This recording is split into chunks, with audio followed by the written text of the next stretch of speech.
एक बार क्या हुआ, साकेत और गोलोकधाम दोनों अगल बगल में ही हैं। साकेत कहो तो देवताओं की अयोध्या, गोलोकधाम कहो तो देवताओं का वृंदावन। तो एक बार ऐसा हुआ, भक्त कोकिल वर्णन करते हैं कि श्री यशोदा मैया और श्री कौशल्या मैया दोनों के मन में भाव आयो कि चलो आपस में मिल ली हो जाए, दोनों मिलवे को मन बना में। तो श्री साकेत धाम से राघव जी को गोद में लेकर के कौशल्या मैया गई और श्री गोलोक धाम से लाला कन्हैया को गोद में लेकर के हमारी यशोदा मैया गई। दोनों के चित्त में एक साथ भाव आया मिलने जाएंगे। तभी बीच रास्ते में दोनों मिल गई। बोले अरे बहन मैं तो तुमसे ही मिलवे आ रही। बोले आज मेरे मन में भी भाव उठो कि मैं आपसे मिलवे चलूं, तो मैं गोलोक धाम आ रही। अरे बहन बड़ी पधारी, चलो गोलोक धाम ही चलो। और श्री कौशल्या जी को लेकर के यशोदा मैया गोलोक धाम आ गई। दोनों की गोद में लाला है, यहाँ राघव जी हैं, वहां हमारे ठाकुर जी हैं। दोनों मैया आई आकर के गोलोक धाम में सुंदर दिव्य महल में मैया विराजमान होगी। दोनों बालकों को आंगन में छोड़ दिया। राम कृष्ण दोनों आपस में क्रीड़ा कर रहे हैं। ऐसी लीला का दर्शन भक्त कोकिल कर रहे हैं। बोले आहा दोनों कैसे हैं। मदन गोपाल हमारे राम, मदन गोपाल हमारे। चुप क्यों बैठे, आपका मौन है, गाओ सब लोग। मदन गोपाल हमारे राम, मदन गोपाल धनुष बाण धर विमल वेणु कर, धनुष बाण धर विमल वेणु, पीत वसन और तन घन श्याम, पीत वसन और तन घन श्याम। हे मदन गोपाल हमारे राम, मदन गोपाल हमारे। कैसे हैं, बोले दोनों उनमें कोई अंतर ही नहीं बता सकता, बिल्कुल एक जैसे हैं श्री कृष्ण और श्री राम। हमारे लाला थोड़े से नेक, बस दोनों में अंतर पहचानना हो तो एक ही तरीका है। बोले क्या, इनके नयन गंभीर हैं, इनके चपल विशेष। बोले जब राम जी को देखोगे ना तो राम जी के नेत्रों में आपको गंभीरता दिखेगी।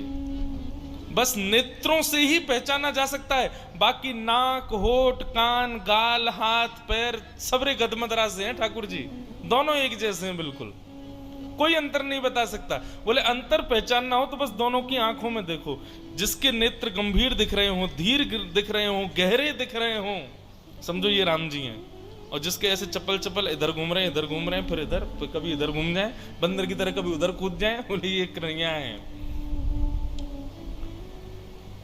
दोनों खेल रहे थे, खेलते खेलते छोटा सा धनुष बाण था राम जी का।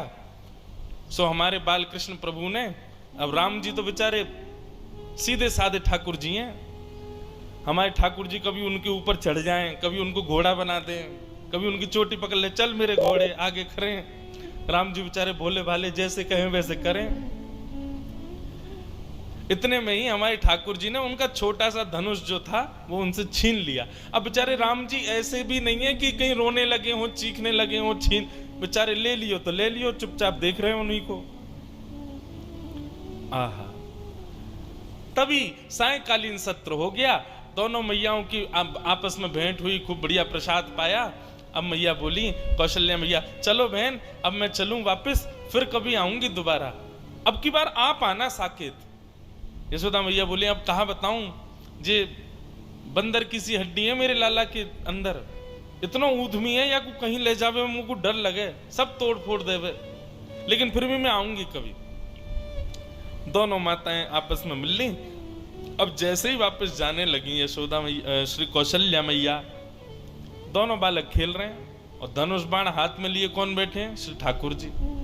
तो धनुष बाण देख करके कौशल्या मैया ने सोचा यही हैं राम जी, सोई हमारे गोपाल जी को गोद में उठा लिया और ठाकुर जी को लेकर के श्री कौशल्या मैया साकेत को जा रही हैं और राम जी रह गए वहीं गोलोक धाम में। दोनों बालक अदला बदली हो गए।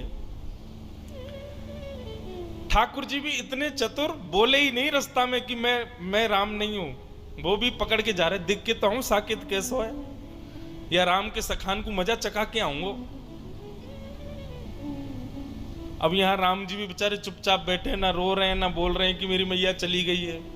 यशोदा मैया गोद में लेकर के घूम रही हैं। अब दोनों माताओं की स्थिति कैसी है? यशोदा मैया तो पूछ रही है, बोले लाला तो कहाँ है गो, हैं तू ऐसे गुम सुम सो काई को बैठो है, ना कछु बोल रो है ना कछु कर रो है, ना उछल रो है ना कूद रो है, मक्खन खाएगो? अब राम जी बेचारे बोले गर्दन काई को हिला रो है, बोले चोना है हमको नहीं खाना है। जी कौन सी भाषा है लाला? तू तो ब्रज भाषा बोले, ये तेरी ब्रज भाषा तो है ना लाला, तू बोल का रो है? अरे वो कौशल्या को छोरा आयो राम, बातें सीख गए हो क्या भाषा है? राम जी चुपचाप बैठे, अब क्या करें? आहा, और वहां स्थिति क्या है? जैसे ही ठाकुर जी पहुंचे साकेत, अब तो वहां तो बड़े शिष्टाचार मर्यादा रहती है। दशरथ जी महाराज भोजन करने के लिए जब बैठते हैं तो बगल में एक छोटा आसन लगता है, छोटी चौकी पर छोटी थाली में राम जी पाते हैं। लेकिन यहाँ साकेत, यहाँ गोलोक धाम में तो नियम है कि श्री नंद बाबा की गोद में बैठ जाएं ठाकुर जी और उन्हीं की थाली में से खाएं। जो नंद बाबा खा रहे हो हाथ पकड़ने पहले मुंह खवाओ फिर खाइयो। यहाँ तो ऐसी लीला है। अब वहां दशरथ जी ने कहा आओ राघव आइए बैठिए, प्रसाद पाते हैं साथ में मिलके। बगल पे आसन पर आकर के कौशल्या मैया ने बैठा दिया। ठाकुर जी बोले जे कहा है भैया ये आसन पे मैं तो कभी बैठो ना हूं। तुरंत चढ़ गए और दशरथ जी की गोद में बैठ गए और गोद में बैठ करके वहीं बैठ गए। वहीं प्रेम, दशरथ जी को भी बड़ा प्रेम लगा। अरे देखो कौशल्या, आज राम गोद में बैठ गए मेरी, शायद इनका भाव है कि गोद में बैठ के पाएंगे। अब तो महाराज ये तो बड़े आश्चर्य की बात थी साकेत धाम के लिए। सब लोग आ करके देख रहे हैं और देख करके दूर से ही बलैया ले रहे हैं। आहा, आज राम जी का कैसा प्रेम उमड़ा है अपने पिताजी के ऊपर। अब दशरथ जी खा रहे हैं और बीच बीच में बड़े शिष्टाचार से खवा रहे हैं ठाकुर जी को। ठाकुर जी के मुंह में उंगली जाए सो उंगली काट जाए दशरथ जी की। दशरथ जी के बोले राघव ऐसे नहीं करते, आपने काट क्यों लिया? इतने में तो ठाकुर जी ने कड़ी ली और कड़ी लेके दशरथ जी की दाढ़ी पे लगा दी, खीर लेके माथे पे लगा दियो, पूरे मुंह पे सब मक्खन आदि पोत करके और अपनी जीभ निकाल के उनके गाल चाट गए। दशरथ जी बोले ये कौशल्या ये क्या हो गया है? बाहर आकर के कौशल्या मैया ने देखी तो दशरथ जी तो पूरे सने भये ऊपर से नीचे तक। बोले ये किसने किया? बोले ये राघव कर रहे हैं, ये कहां से सीख करके आ गए हैं ये सब? बोले अरे आज वहां गई थी ना मैं गोलोक धाम, वहां यशोदा का बेटा बड़ा नटखट है, कहीं उससे तो नहीं सीख लिया? लेकिन फिर भी राघव तो ऐसा तो कभी नहीं करते। इतने में तो राम जी उछल करके भाग गए और महाराज आंगन में जितने भी बढ़िया सुंदर गमला रखे सब फोड़ दिए उठा उठा करके। पूरा साकेत धाम आश्चर्य में, बोले हो क्या रहा है? राम जी के बेचारे जो सखा हैं वे भी बड़े शिष्टाचार में आते हैं। हे राघवेंद्र सरकार, रघुकुल नंदन, हे दशरथ नंदन, हे कौशल्या नंदन, आपके खेलने का समय हो गया है, आइए विराजिए। वहां तो इतनी आज्ञा से बुलावे, वहां पे ओ लाला क्या कर रहे रे, जल्दी आ जा, गैया सबरी गई हैं वन में चरवे के काजे, हमारा डोलवे को समय है गया, जल्दी आने करके, नहीं आवे को दारी के हम भीतर आ रहे हैं। वहां तो ऐसे बोले सब। ठाकुर जी निकल करके बाहर आए, राम जी के सब सखा देखे, सब सखा तो ऐसे निवेदित कर रहे हैं ये लीजिए गेंद, इससे खेल ले राघव, आइए यहाँ खेलेंगे। ठाकुर जी ने गेंद ली, एक दूसरे के मुड़े मारनी शुरू करी, पकड़ करके चोटी कोई को पेड़ पर चढ़ा दियो, कोई को नदी में फेंके आए, कोई के ऊपर चढ़ करके वही को घोड़ा बना दियो।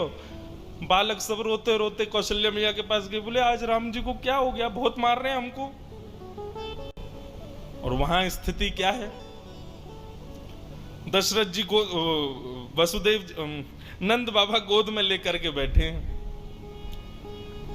राम जी से कह रहे हैं लाला आज कड़ी मत लगाइयो मेरी दाढ़ी ते, और मुझ प्रेम ते पान दियो, नहीं तो देख लूंगा फिर मैं। लेकिन यहाँ तो राम जी बेचारे चुपचाप बैठे हैं, ऊपर गोद में उनसे बैठा ही नहीं जा रहा, कभी बैठे ही नहीं कभी गोद में। अब बार बार उतर करके वो तो नीचे आ जाएं, फिर उठा करके गोद में रख ले नंद बाबा, फिर उतर के नीचे आ जाएं। अब अपने हाथ से खिला, में उनको अभ्यास नहीं किसी के हाथ से खाने का, अपने हाथ से खाते हैं, आकर के थाली में से अपने आप तोड़ करके पा रहे हैं। यशोदा आज चंद्रमा कहां से निकलो, देखियो लाला अपने हाथ से भोजन कर रहा है, और बड़े प्रेम से नव कवल तोड़ते हैं, लेकर के प्रेम से पाते हैं।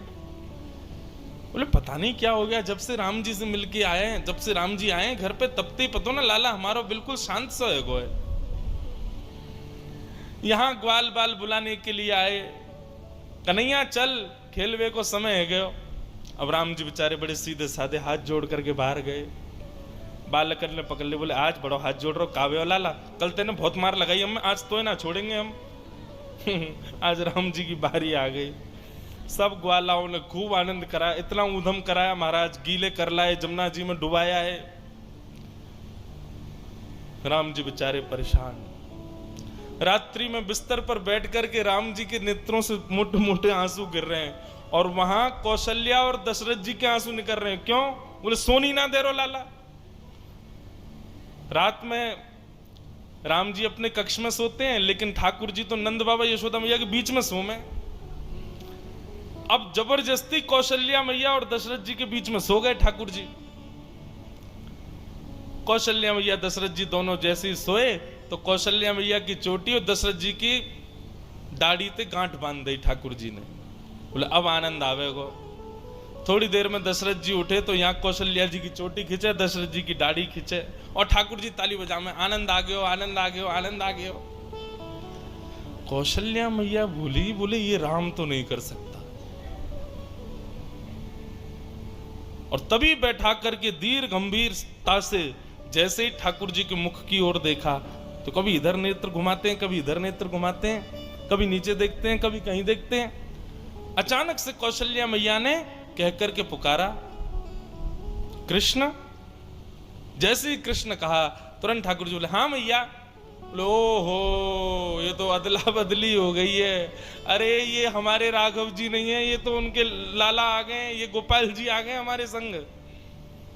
और वहां दीर्घ गंभीर ठाकुर जी चुपचाप बिस्तर पर बैठे हैं, यशोदा मैया और नंद बाबा दोनों पकड़ पकड़ करके बीच में सुबह में फिर उठ के चले जाएं, बीच में सोना आता ही नहीं उनको। यहां यशोदा मैया बोली, बोले लाला इतना गंभीर तो कभी ना रहे। जैसे ही नेत्रों में झांक करके देखा तो दीर्घता, गंभीरता, बिल्कुल एक निष्ठता, मानो जैसे कितनी गहराई हो भीतर। यहां यशोदा मैया ने पुकारा राघव। बोले जी मां। आहा राघव सुनते यशोदा मैया घबरा गई बेचारी। बोले बालक ने या कितनो गेरो, कितनो पटक दियो बेचारे, कितनो रोयो होगो, अरे हम तो बदल गए, पता ही नहीं चली कि लाला दोनों बदल गए। यहाँ से पकड़ करके राघव जी को लेकर के मैया गई, वहां से साकेत से ठाकुर जी को लेकर के श्री कौशल्या मैया आई। बीच रास्ते में दोनों का मिलन हो गया, खूब हंसी, दोनों गले से लगा ली। बोले दोनों में पता ही नहीं चली। बोले भैया, यशोदा मैया बोली पकड़ो अपने माटी के मथोना, कछु करे ना धरे, चुपचाप बैठो रहे वे। कौशल्या मैया बोली आप भी पकड़ो अपने बंदर को, ये बैठता ही नहीं है, पूरे साकेत को अधर करके आ गया है। दशरथ जी की सफेद दाढ़ी पीली पड़ गई है, पूरे पे कड़ी लगा दी है। ऐसे आनंद का वो भाव भक्त श्री कोकिल अपने भाव में वर्णित करते हैं। मदन गोपाल हमारे राम, मदन गोपाल हमारे। जब हमारे प्रभु श्री राम लला अभी मंदिर में विराजमान हुए, दास वहां उपस्थित नहीं हो पाया। मेरी कथा चल रही थी गुना मध्य प्रदेश में, पर महाराज जी उस दिन कथा में मन ही नहीं लग रहा था। योग बन रहा था कैसे भी पहुंचने का, पर बहुत दूरी थी तो जा नहीं पाया। तो शाम को जितने भी संत गए मैंने सबको फोन लगाया और सबसे बात करी। आप विश्वास माने, कोई बनावटी बात नहीं कह रहा हूं। मैंने सबसे यही पूछा, मैंने कहा हमारे रामलला कैसे दिख रहे थे? सब यही कह रहे थे, बोले पहली झलक देखते ही ऐसा लग रहा था वृंदावन के श्री ठाकुर जी खड़े हैं क्या। बोले वैसे ही वृंदावन चंद की जैसी कांति, वैसी चपलता, वैसी नटखटता, कोई अंतर नहीं है बंधुओं, दोनों एक जैसे हैं बिल्कुल। गाओ दोनों बंधुओं, चित्त में एक छवि बनाओ। राम जी ने ऐसे गलवैयां डाल रखी है ठाकुर जी के ऊपर और ठाकुर जी ने गलवैयां डाल रखी है राम जी के। कोई यदि चित्रकारी करना जानता हो, एक ऐसा चित्र बनाओ जिसमें दोनों ठाकुर जी एक दूसरे के गले में गलवैयां डाल रखी हो। यहाँ पर धनुषधारी राम जी, वहां पर वेणु बजा रहे श्री कृष्ण। एक ऐसी चित्र कोई अगर चित्रकार बनाए तो हम उसको उपहार देंगे। एक चित्र बना करके दो। कैसा चित्र बनाना है इस पद में सुनो। मदन गोपाल हमारे राम, मदन गोपाल हमारे धनुष बाण धर विमल वेणु कर, धनुष बाण धर विमल वेणु कर, पीत वसन और तन घन श्याम, पीत वसन और तन घन श्याम, हे मदन गोपाल हमारे राम, मदन गोपाल हमारे राम। और दोनों की विशेषता क्या है? कितना सुंदर पद है ये। अपने भुज जिन जल निधि बांध्यो, अपने भुज जिन जल निधि मतलब समुद्र, अपने भुज जिन जल निधि बांध्यो, अपने भुज जिन जल निधि बांध्यो, रास रचाए कोटिक काम, रास रचाए कोटिक काम, रास रचाए कोटिक धाम, रास रचाए कोटिक धाम, हे मदन गोपाल